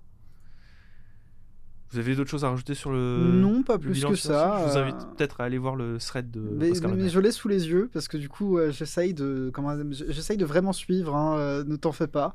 Non, mais j'invite les gens à aller regarder. Ah. Pas Ah oui. forcément toi. Je- Mais J'espère c'est bien moi que que tu regardes, quand même. donc je me sens concerné. C'est parce tu que sais. mon micro est orienté vers toi. Si, moi, un truc que j'aimerais relancer, alors là on a parlé de Microsoft, on a parlé de Sony, on a parlé on a parlé de Nintendo aussi. On n'a y pas vient. encore parlé On de y Non, non, mais vient. Nintendo. on a abordé brièvement Nintendo à partir de la comparaison courbe PS4 Switch. Ouais. Oui. Pas encore, on l'a pas Pas encore parlé. encore. parlé. Ah, mais c'est terrible, je fais. Tu Mais- sautes. Non, mais j'ai spoilé, du coup, j'ai utilisé mon stand, j'ai lu dans l'avenir. Mais je te laisse lancer parce que j'ai des choses Oui, à. t'as forcé à arrêter Sony pour lancer Nintendo. Bah oui, Vas-y, du fonce, coup, hein. on va passer au bilan financier de Nintendo, qui est du coup le bilan. Bon, Oscar Lemaire, c'est un pro-N. Hein. Sponsorisé par étagère, let's go. Donc, on le sait, il y a beaucoup plus de données sur Nintendo. Bah, de toute manière, Nintendo aime bien partager. C'est sa fierté. Hein. J'aime bien les bilans financiers de Nintendo parce que c'est tellement précis, Oui. c'est tellement ouvert. C'est bien. Moi, j'aime bien. Il Mais y a en même moyen temps, de c'est- faire des analyses. c'est leur gagne-pain. C'est-à-dire que Nintendo, aujourd'hui, certes, avec l'abonnement au Nintendo Online, maintenant. D'ailleurs, fun fact, je n'ai pas vu les chiffres du Nintendo Online. Ils l'ont pas partagé, il me semble. Alors, ils l'ont partagé il y a un moment, mais il y en a étonnamment beaucoup. Il y en a beaucoup, mais là, sur ce bilan financier, je n'ai pas trouvé, entre guillemets, de chiffres précis sur le Nintendo Online, et notamment sur les abonnés du Nintendo Online Plus. Bref, toujours est-il que sur le Nintendo Online, on sait que voilà, ça fait partie, entre guillemets, de ce chiffre d'affaires là, mais essentiellement Nintendo, c'est quoi? C'est de la vente de Nintendo Switch, et c'est des productions de jeux vidéo, parce que on l'a vu, où sont les éditeurs tiers sur Nintendo Switch? Ils n'existent pas. Où sont-ils? Alors, ils n'existent pas. On dit ils n'existent pas, mais il y a quand même une évolution sensible qui s'est faite sur la dernière décennie. Moi, je me souviens d'une époque, quand je vous ai rencontré, Elena et toi, je me souviens que j'ai beaucoup squatté Isaac sur ta Switch. Oui. Et moi, je me souviens que dans ma tête, mais c'était incroyable, genre d'avoir Isaac sur Switch. Alors que tu l'avais sur Vita aussi. Je sais plus si je l'avais sur Vita. Oui, mais tu pouvais l'avoir sur Vita. Oui, mais j'avais pas de Vita. J'avais plus de Vita à ce moment-là, mais toujours est-il qu'il y a un effort. Je dirais qu'il y a quand même un effort qui est fait dans les développeurs tiers. Je trouve que c'est minimum quand même. C'est minimum, c'est pas comparable à des programmes. C'est portage de jeux PS3 au oui, début. C'est pas comparable à des actions entreprises, que ce soit par. Le premier exemple qui me vient en tête, c'est celui de Microsoft sur Xbox 360 avec les plateformes. Je crois qu'il y avait le X-Blig, et il y avait aussi pas mal de partenariats qui avaient été faits avec le Xbox Live Arcade à l'époque. Non, mais du coup, je t'en prie, les développeurs tiers. Les développeurs tiers, où sont-ils? On ne sait pas. Il y en a très très peu finalement qui sont pas mis en avant. C'est pas qu'ils sont pas mis en avant par Nintendo dans leurs chiffres, c'est juste que Nintendo, tous ces jeux trust les 30 premières places des ventes, quoi. Oui, alors j'aime bien cette hégémonie de Nintendo. Quand tu regardes chaque année, même chaque semaine, les chiffres des top ventes japonais. Oui. T'as les autres français aussi. Français aussi. Quand il y a un FIFA qui sort, il y a FIFA qui vient, mais genre pour 3-4 semaines. Et après ils s'en vont, et on reste après, voilà, Mario Kart, Mario Party, Breath of the Wild, Ring Fit. Voilà. Et bizarrement, c'est toujours les mêmes, toujours. Oui, mais toutes les semaines. J'ai oublié Animal Crossing, pardon. Oui, serait pas Animal un peu Crossing, le pouvoir de la Switch plutôt. Le Animal Crossing, là, le Animal Crossing actuel, mais il est tellement musclé. Il est là, il arrive. Il est petit. Tom Nook, mon gars. Il est venu séduire toutes les petites sœurs et toutes les grandes sœurs aussi, tu vois. Et il est là, il est tellement puissant. Musclé. Petit mais musclé. Du coup, commençons par le premier chiffre. Oui. 103 540 000 Nintendo Switch qui ont trouvé preneur, donc qui ont été vendus dans le monde. C'est même pas distribué, hein, c'est vendu. Voilà, on est sur la troisième meilleure console de Nintendo de tous les temps, derrière la Nintendo DS, derrière la Game Boy. Ah, mais ça y est, elle a dépassé la Wii. Du coup. Pardon ? C'est la première console de salon, entre guillemets, dans le top, non ? On peut la considérer, alors c'est une hybride, mais on peut la considérer comme la première. Oui, c'est une hybride, mais oui, vous avez compris. Fais pas l'offusquer comme ça. Non, mais tu vois que ça marche, hein, la réunification finalement des deux mondes, du monde console et du monde. Oui, ça marche bien pour Nintendo. Hein. Oui, mais ça marche bien pour eux. Mais du coup, waouh. En fait, je sous-estime la Switch à chaque fois. C'est terrible. J'ai l'impression que non, elle s'est pas si vendue que ça. Il y en a plus de vendus que des Wii. Ça y est, c'est officiel. C'est-à-dire que. Ça y est. Dans 5 ans, quand on ira faire les brocantes, c'est des jeux Switch en masse qu'on va trouver. Oui. Et pas forcément que de la merde, hein, parce que du coup, il y a beaucoup de bons jeux qui se sont vendus. On pourrait trouver des jeux pas chers, parce que on y reviendra. De Mario Kart, mais le plein chiffre de Zelda a été lâché. C'est 744 millions de jeux sur Switch. Oui. Mais du coup, je t'invite à. Il y a juste après dans le trait de la comparaison entre la courbe de vente de la Switch et la courbe de vente de la PlayStation 4. Ah oui, c'est stratosphérique. Hein. C'est stratosphérique. Il faut pas oublier que quand même le prix Nintendo Switch, malgré ses défauts, ses défauts de qualité de la console et des problèmes de Joy-Con Drift, elle a tout pour elle, notamment son prix. Et notamment les stocks aussi. Oui, parce que la PS4, elle a pas eu le Covid. Hein. Je me souviens qu'on était, t'en souviens pas, les premiers confinements, qu'on allait au magasin, il y avait rien à part les Switch. Ils avaient mis ça dans les trucs, tu sais, ils avaient bloqué des allées de jeux vidéo. Mais les Switch, je peux t'assurer qu'elles avaient suivi et qu'elles étaient sur les longs, Elles sur les longueurs. Elles pour se que les gens sont puissent les étalées prendre. encore Oui, plus, non, c'est mais, ça. Mais ça, en, par contre, en plus, ils il y a en profiter. Hein. En plus, si tu veux ta Switch, tu as du choix. Tu as la Switch standard, tu as maintenant la Switch OLED avec son écran encore plus lumineux, et tu as aussi les Switch qui coûtent bien moins cher, les petites Switch Lite. Light, ouais. Donc franchement, tu as pour tous les budgets, et je sais pas, moi, tu prends deux Switch, c'est le même prix que la ouais. PS4 et la PS5. Mais du coup, c'est marrant de voir que Nintendo a réussi à décliner la carte de la déclinaison hardware plus vite que Sony. Oui. C'est non, mais pour de vrai, moi je suis dans un dilemme que je n'achète pas le premier modèle de console d'une génération, jamais. Ouais. Sauf quand je le fais à chaque fois en fait, mais tout ça pour dire, à chaque fois quand la PS5 a été annoncée, je me suis dit ouais non, je vais attendre la PS5 Pro. Ah, Quelle erreur. la stratégie qui paye, n'est-ce pas? Bah alors non, ça paye pas tellement Pas parce que du tout, là. J'ai pas prêt de l'avoir, ça pour. même la PS4 normale, même la PS5 normale, il y en a pas. Alors, Mais du coup, tu profites maintenant de ta Switch. non, je profite de ma PS4 Pro. D'accord, d'accord. Ah. Mais du coup, ouais, les L'arme cool, mais il a les sa Switch, PlayStation 4 Pro. parce que quand on parle des ventes des consoles, on pense souvent aux adultes qui les achètent, parce que nous, on les achète pour nous et tout. Par contre, il faut pas oublier les Switch, les parents qui achètent une console pour leurs enfants.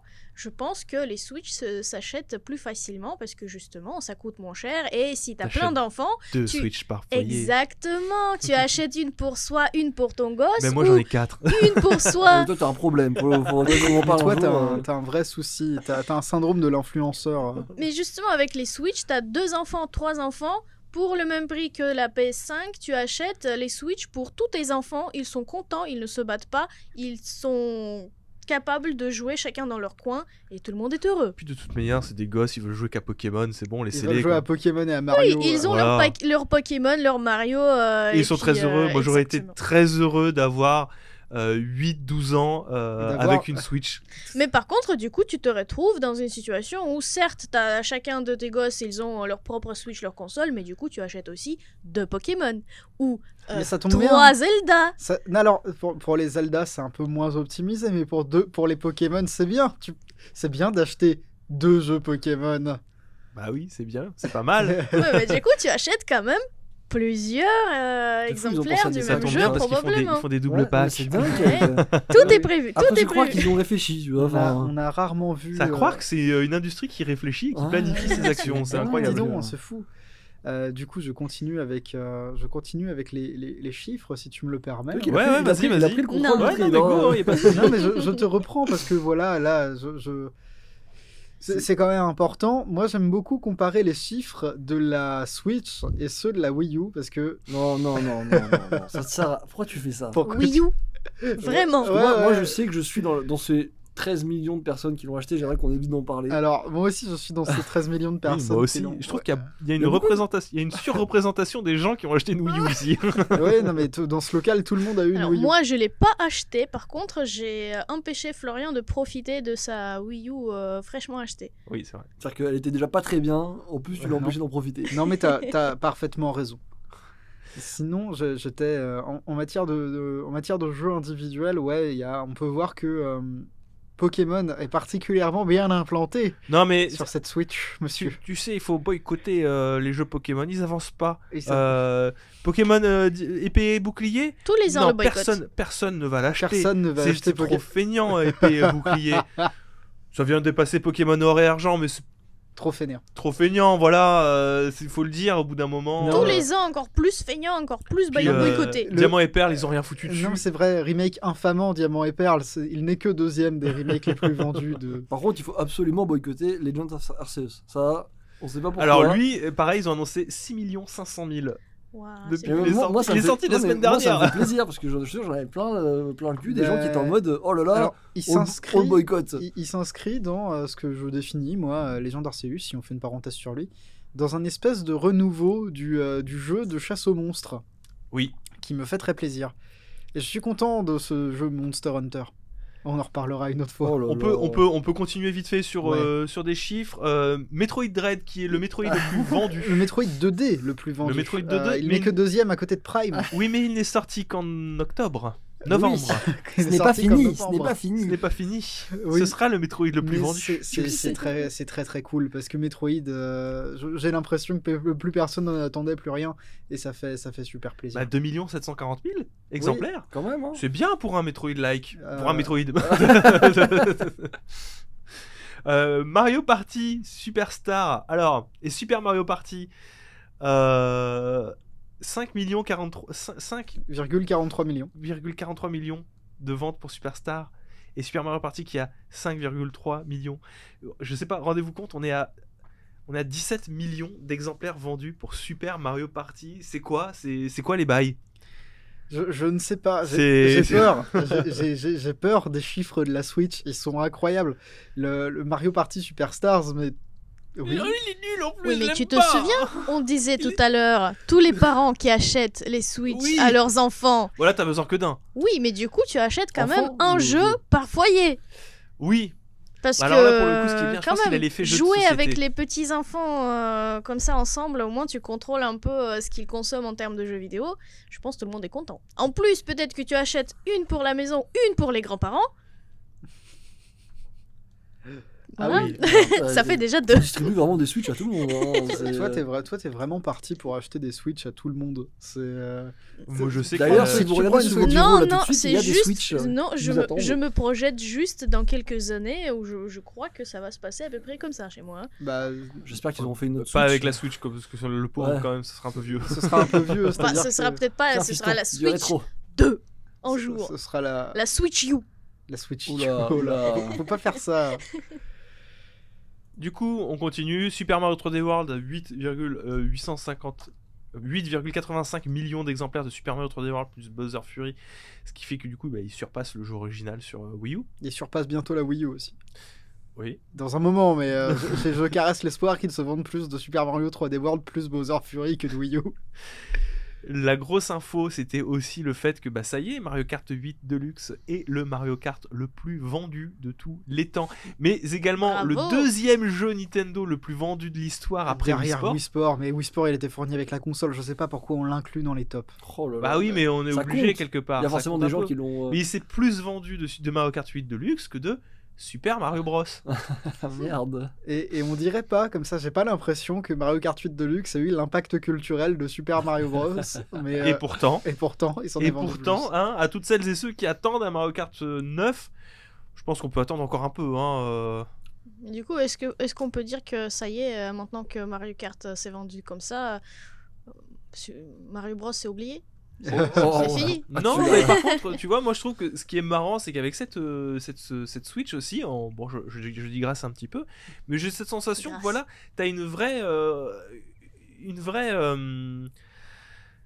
arrivée en force des licences de Nintendo qui étaient peut-être plus ou moins éclipsées par Mario qui en serait la mascotte.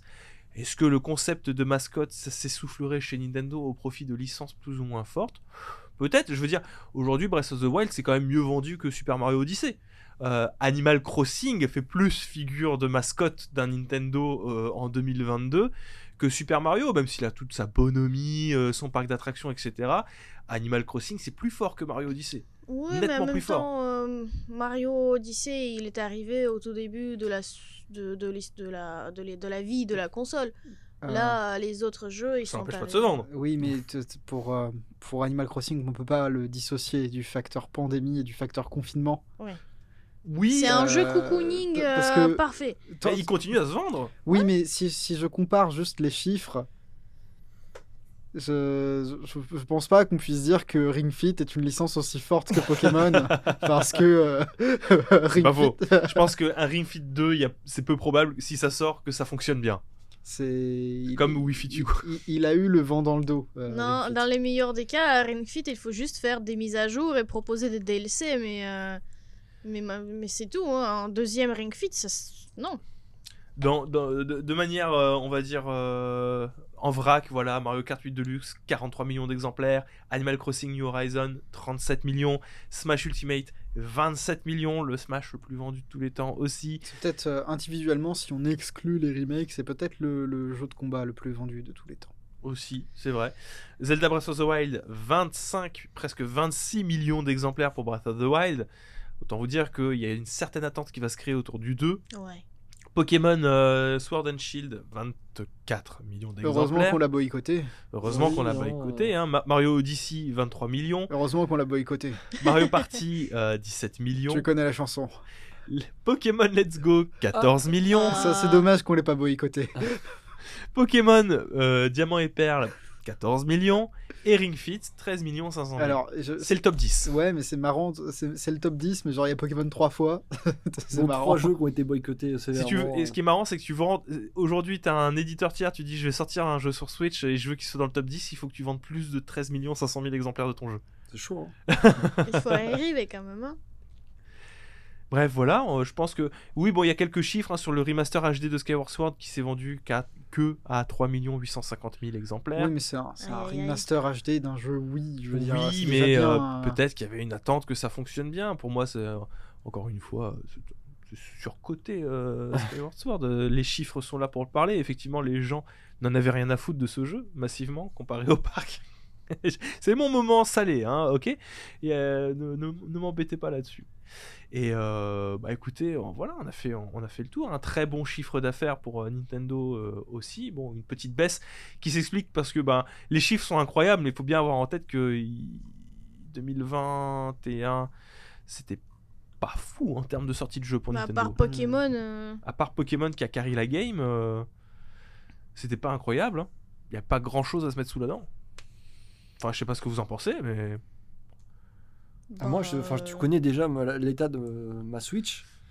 Je te rappelle que j'ai dû 2 fois dans l'année lui faire une petite cure de rechargement parce que elle avait passé trop de temps éteinte. Donc c'est assez parlant, quoi. Oui, et puis me regarde pas comme ça non plus. Moi, mon seul jeu Switch depuis déjà très longtemps, c'est Fire Emblem. Que j'ai toujours pas fini. Bon, 400 heures dessus, mais toujours pas fini. Toi aussi, tu as un problème. Tu as, Chacun son problème, Ouais, ok non, tu as un problème. Tu as un souci. Bref, c'était intéressant de discuter Oui. de tout ça avec vous. Oui, Merci oui. à tous et à toutes d'avoir écouté ces Blast News. News. Ouais, merci beaucoup. Et abonnez-vous. Je sais qu'il y a un système. Rajoutez-nous dans votre flux RSS pour écouter ce petit podcast qu'on a confectionné avec amour. Mettez 5 étoiles aussi si vous avez une notation. Non, mais voilà, c'est Non, non, important mais pour nous positionner. Laisse pause blow, tu as tout ce que tu peux faire, fais-le. Le truc Fais-le, positif, voilà, si tu peux mettre, soutiens-nous. mets-le, Exactement. On Et voit de la force. pensez à votre prochain épisode mets ça dans la une voiture. semaine. Et oui, Force dans les une gens à semaine l'écouter. déjà. Merci Mage. De rien. Merci Étagère. De rien. Merci Léna. Avec plaisir. On se Oh retrouve là. la prochaine fois pour les Blast News. C'était Ico. Ciao tout le monde. Salut. Ciao